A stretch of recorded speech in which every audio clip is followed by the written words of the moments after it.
Havia um senhor de amizade de quando os meus pais eram jovens que chamava-me de gorducha. Isso pelo fato de eu ser sempre muito magra, especialmente na idade de maior crescimento. Então, quando me via, dizia: "Puxa, você está cada vez mais gorducha."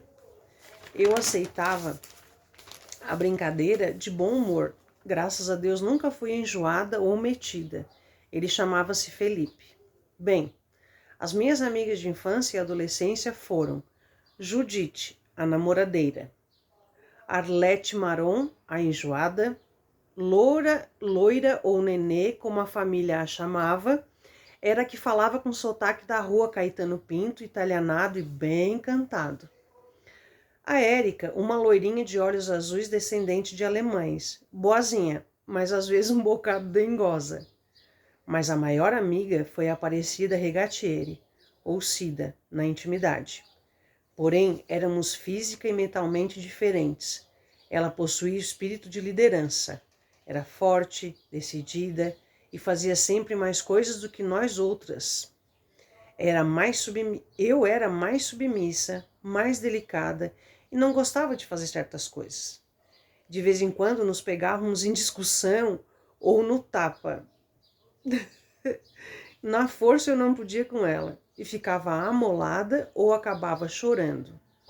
Então ficávamos de mal, o que vale dizer que ficávamos temporariamente sem falar uma com a outra. Sou obrigada a registrar que ela me defendia com unhas e dentes.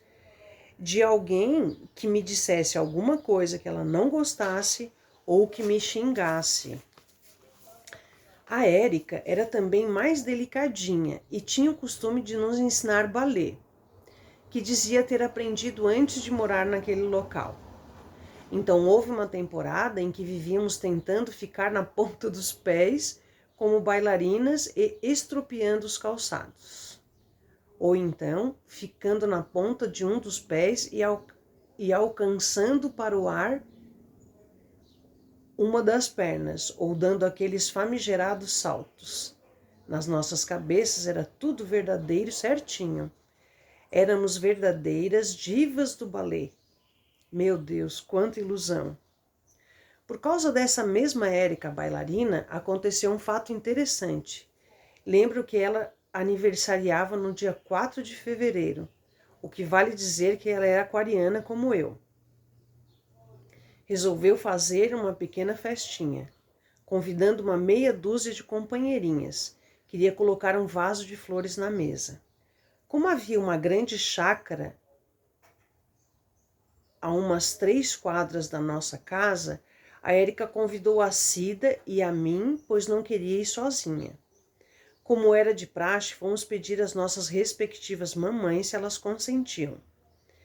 Quando a chacareira começou a cortar as hastes das primeiras flores, de repente, e nada mais do que de repente,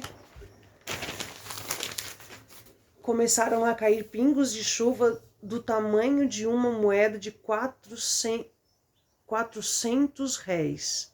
Para quem não sabe, era uma moeda bem grande. Ou então, como dizia minha nona, do tamanho de uma cusparada de velho. Essa minha nona. Não sei se como que por uma intuição ou porque a carranca do céu me assustou, tive ímpetos de sair correndo e voltar para casa imediatamente. Mas raciocinei, o que vão pensar as minhas amiguinhas? Que eu enlouqueci? Por ali fiquei com o coração muito apertado, pois o toró que despencou não foi para brincadeira. Eu, que só apanhara até então algum dia alguma chuvinha passageira e sempre com algum adulto, me apavorei. O aguaceiro era tão intenso e forte que não se enxergava nada à frente. O vento, então, nem se diz, ameaçava carregar tudo. A dona da chácara havia nos abrigado debaixo de um grande puxado que havia na frente de um barracão, e de onde estávamos, víamos os pássaros caírem no chão, sem defesa pela força da água. Aquilo foi me angustiando. Não só eu, como as minhas companheiras. E o Carlos, o irmão da Érica, também estava conosco. Ele, desculpa, ele era um pouco mais novo do que ela e mais bonitinho do que a irmã. Embora ela não fosse feia, mas ele tinha um gêniozinho. Bem, e ficamos naquela agonia um bom tempo, que pelo menos apareceu-nos um século, até que a Cida, como sempre, líder da turma, decidiu-se ir até em casa, buscar agasalho, guarda-chuva e avisar as mães que deviam estar preocupadas. E é o que aconteceu com a maioria das mães. Eu não fugi à regra, pois quando chovia e meus filhos estavam fora de casa, como a galinha no ninho, queria aflita vê-los debaixo das minhas asas.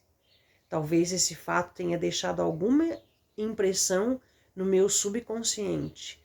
Voltemos ao que interessa. O mesmo sentimos nós, pintinhos fora do ninho. A Cida regressou trazendo capotes e capas para abrigar-nos e também sombrinhas e um guarda-chuva de homem. Nos equipamos e resolvemos enfrentar o mau tempo, embora a chacareira achasse melhor que esperássemos mais.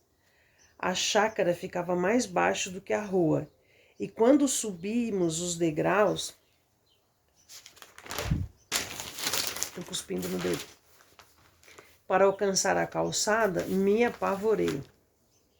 Eu, que já estava assustada com a força da chuva e do vento, ao me deparar com as ruas cheias de água correndo como se fossem rios, achei que aquilo era o fim do mundo e me pus a gritar: é o dilúvio, é o dilúvio! E era o que passava, e era o que para mim representava estar realmente acontecendo.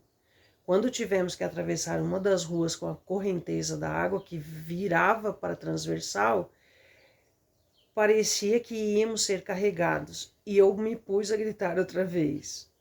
A Cida, que ia na frente com o Carlos, virava-se e falava-me como energia: para com isso. Mas, ao colocar o pé na calçada após atravessarmos aquele rio tão caudaloso, uma rajada mais forte de vento ao bater no meu rosto fez eu me sufocar e carregou o guarda-chuva, que por azar era do Carlos.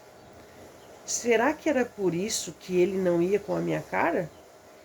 Ele incomodava todo mundo, mas comigo era uma coisa mais forte, pois chegamos até a pegar-nos aos bofetões.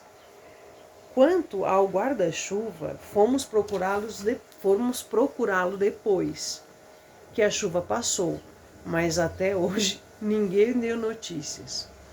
O caso é que a história do dilúvio rendeu assunto e depois do susto passado, dávamos boas risadas ao narrá-la. Bonitinha, né?